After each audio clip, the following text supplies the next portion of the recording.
Bonjour, aujourd'hui pour la petite bulle de vie, j'avais envie de vous parler des transmissions transgénérationnelles. C'est-à-dire que parfois, il va y avoir un traumatisme à une génération. Ce traumatisme va créer une défense, par exemple l'agression d'un des parents, et on va se mettre en recul par rapport à ça. Et dans les générations qui vont suivre, eh bien, les enfants inconsciemment vont prendre de la distance avec l'un des parents.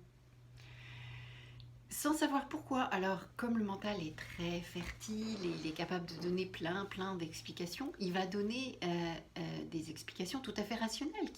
C'est son rôle, hein, donc quelque chose qui va tout à fait tenir debout. Sauf qu'en fait, la réalité de la cause, c'est pas ça. C'est que effectivement il y a eu un trauma. Alors je parle d'un parent, mais ça pourrait être n'importe quoi, un trauma dû au bruit, un trauma de quelque sorte que ce soit, et le corps en garde la mémoire et ça se transmet génétiquement. Donc par exemple, quelqu'un qui va être hyper acoustique, c'est-à-dire qu'il entend tous les bruits, peut avoir des ancêtres qui ont vécu des bombardements, qui ont vécu des choses où il y avait un bruit infernal et que c'était dangereux. Et bien l'amalgame s'est fait et les cellules en ont la mémoire et donc la personne se protège dans les générations suivantes. Donc on va se retrouver en fait avec une valise de trauma émotionnel qui vient du transgénérationnel.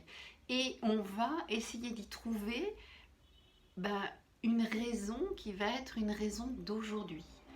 Et ça colle pas, ça sonne pas tout à fait vrai. Alors oui, ça tient debout, mais bah, c'est quand même pas complètement satisfaisant pour l'émotionnel qui se dit qu'il y a autre chose.